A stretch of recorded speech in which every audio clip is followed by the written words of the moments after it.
Today. Jermaine Dye, to my far left, draft pick in 1994 by the Atlanta Braves. He's played for a number of teams. This will be his fourth year with the Chicago White Sox. Now, most of us would have just loved to have the opportunity to play in the postseason or the World Series. Jermaine not only had a chance to do that with the Chicago White Sox winning in 2005, their first World Series title in 88 years. That's a long time. That's a few generations. And not only that, he was the World Series MVP. How about that?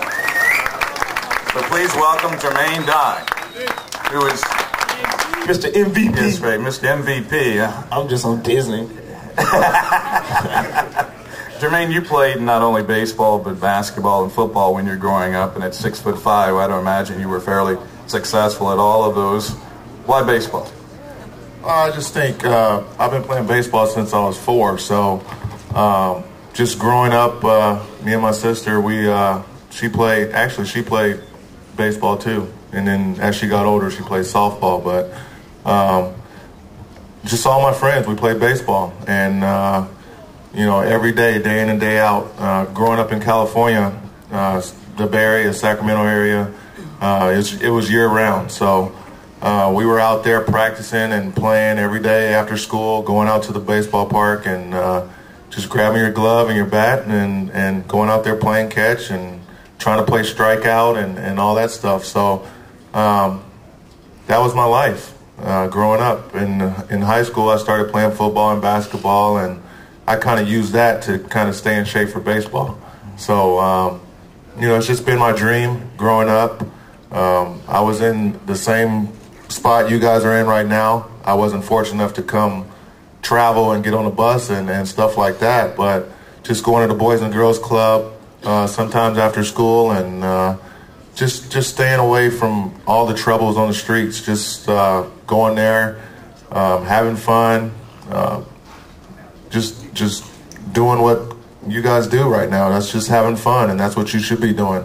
Making sure you stay in school and listen to your teachers and your parents and all your role models, and that's what I'm here for, and just to show you that I've been in your position before, and now I'm here. I worked really hard, and you get rewarded when you work hard. Yeah. And a number of you out there from the Boys and Girls Clubs, and I've seen your spots, Jermaine, in which you filmed on behalf of the Boys and Girls Clubs. Can you talk a little bit about how that influenced you on a day-to-day basis as you were growing up? Through a lot, and you go through a lot of experiences, and once you hopefully become somebody and you look back, you try and get involved in something that's helped you along the way, and Boys and Girls Club is where I was. I mean, that's what I did. My grandmother and grandfather lived right around the corner from Boys and Girls Club, so me and my sister, my parents would drop me off after school sometimes, and we just walk down the street, do our homework, and then start playing games. And it was a lot of fun, and we had a lot of people. You just walking around in the Boys and Girls Club, you just see everybody smiling. There was a lot of positive vibe going on in there, and it was a way to keep us off the streets and keep us out of trouble. And this day and age, that's what you. What happens when, and you have this happen a lot as a professional, probably not as much as an amateur, but when you're playing hurt, but you're not hurt enough that you can't play, and you're still better than whoever else would play in your spot. How do you reconcile, man, I could really turn on that pitch and hit it a long way if my wrist wasn't bruised from sliding into second base? Well, I just think it depends on what kind of injury you have. And what should the youngsters do if they're in that situation where you think you're hurting a little bit, but you know your team really needs you, and you go out there anyway? Suck it up! I think if it's affecting your play, then it depends on what kind of injury it is.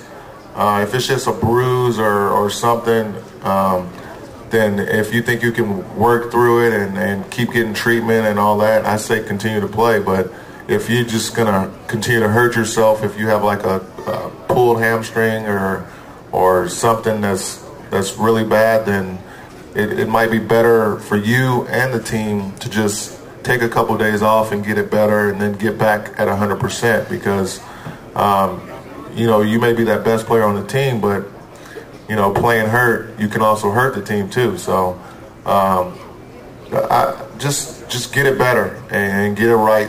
It's better to take a couple days off than go out there and play and hurt it even more and be out for 2 or 3 weeks. So just watch what kind of injury it is, and make sure that you're not going to hurt yourself more by going out there. Hey, I have a question. Have you ever broken a bone? Yes. Does it hurt? Yes. Like really bad? I've never broken a bone. I fouled a ball off. Oh, it broke his leg. Yeah, I broke my leg. I fouled a ball off on my shin in the playoffs against the Yankees. Wait, did the dude hit you? No. That's how much torque his swing has. That I swung and the ball went straight into my leg. Dang.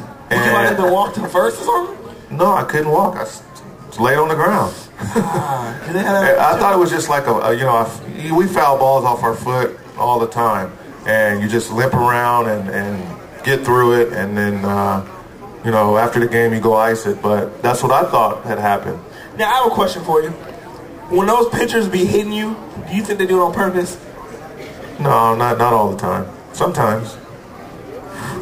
I know that just hurt. 90 miles per hour. 90. It's not even harder than that. Yeah, I could do that. I would throw it right back at him. You'd probably be recoiling in pain, though. Oh, it don't matter. I was just slug it up and throw it right back at him. You don't think a 92-mile-an-hour fastball right there in your ribs wouldn't feel good? It would hurt a little bit. It probably would. Yeah, it probably hurt. I recall a couple of those, yes. It sting a little bit. Jermaine was, as I said earlier, draft pick. And the closer you get to one, not as a third, draft, 17. 17th. Oh, I had bad information. My bad. You made me better than I was. Yeah, well, he was 17th. You're around there with me then. I was going to say, what's it like to be a high draft pick? Some of us weren't drafted until the 28th round. What's the highest round it goes to? No, they go into the 50s, but I thought the 28th round was a little high. 60s. 50s? Yeah. Do you 60s, even play? There's been some people that's made it, yeah.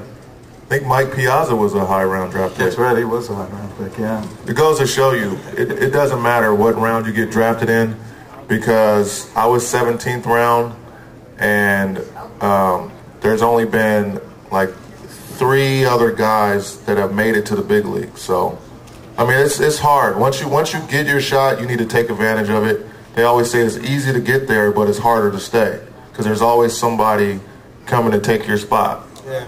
But like I said, like, even if you go 58th round draft, you still accomplish something that nobody else has accomplished. Well, a lot of people haven't accomplished, like no one else has accomplished. But like that's a big honor, even to get drafted in the 110th round. You're right. These are very select professions that we're dealing with, acting and playing baseball. So I think my feeling is you just do what you can do. You work as hard as you can work. You work on what you have to work, whatever your goals are. And if you've given yourself the opportunity to do and to work and to be committed and to be focused, then the rest will just take care of itself. If it's meant to be, it's meant to be. I agree. I appreciate it. No problem. Hey, I'm here for you, man. I'm right here. It's once you get a taste of being great and winning and with him, you know, having 2 shows and all that, you don't want to go back. You just want to continue to get better and better and better and better. Once you get that taste of, like for me, once you get the taste of winning, I don't want to lose. I want to go out there and win again. My goal is to win a World Series. I won one. Okay, now I can relax. No, I want to win another one and another one. Well, as Kyle said, we're going to throw it out to the audience now. I'm sure a lot of you have questions. So, anybody have any questions about the show? Anybody have any questions about baseball? What goes on behind the scenes? How they practice? How I do my lines? Yeah, and the show. Get to the big leagues, but every year I had a good year. It usually doesn't, you know, it's usually longer. It just depends on how good you are and how hard you work. I mean, some guys stay in the minor league for 5 years, some stay